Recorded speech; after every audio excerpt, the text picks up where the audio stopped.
¿Alguna vez te preguntaste por qué el sistema educativo no te enseñó a manejar el dinero? Pasamos más de 15 años dentro de un aula. Nos enseñan fórmulas matemáticas, estructuras gramaticales, teorías científicas, pero nunca nos enseñan cómo hacer un presupuesto, cómo ahorrar, cómo salir de una deuda o cómo construir libertad financiera. ¿Por qué? Porque no es un descuido, es una decisión. Y entenderlo cambia tu forma de ver el mundo. La educación financiera es la herramienta más poderosa para vivir con autonomía, pero también es la más peligrosa para quienes se benefician de nuestra ignorancia. Desde pequeños, el sistema nos prepara para obedecer, no para cuestionar. Desde que nacemos nos colocan en una cadena: estudiar, trabajar, consumir, endeudarse y repetir. ¿Y sabes por qué funciona? Porque la mayoría de las personas no entienden cómo funciona el dinero.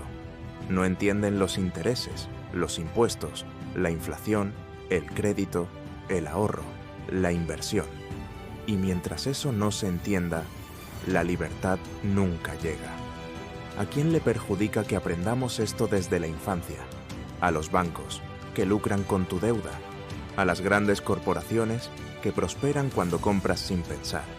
A los gobiernos, que mantienen a una población dependiente, confundida y fácil de manipular. Y a todo un sistema que se alimenta de personas que producen mucho, pero entienden poco de cómo conservar lo que ganan. Una sociedad financieramente educada es una sociedad que exige, que ahorra, que invierte, que no se deja engañar.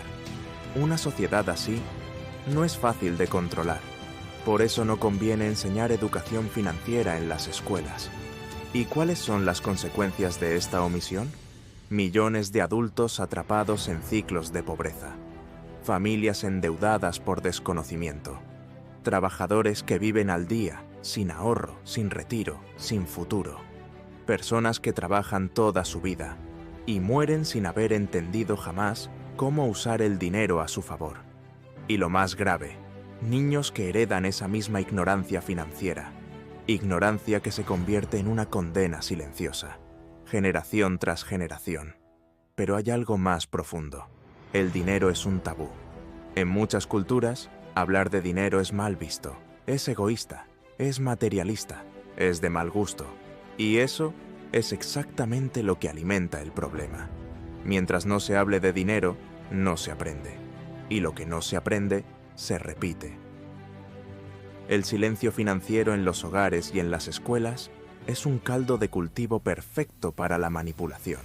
Los niños crecen sin entender cómo funciona la economía personal y se convierten en adultos manipulables. El gobierno no lo implementa por muchas razones. Algunos lo ignoran, otros lo subestiman.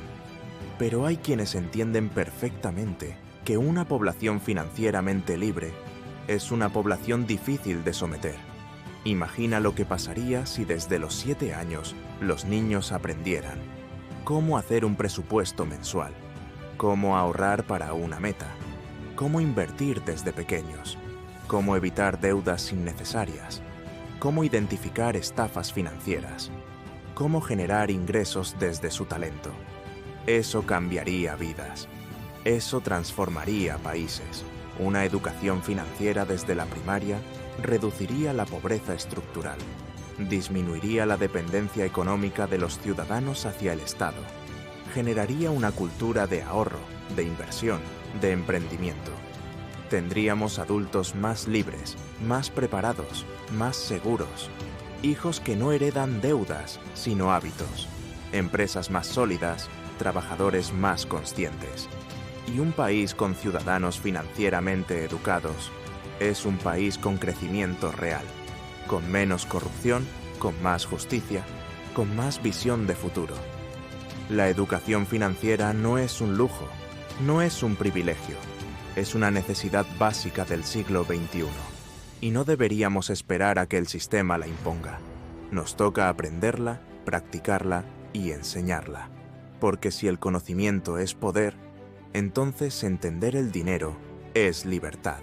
Y esa libertad empieza hoy.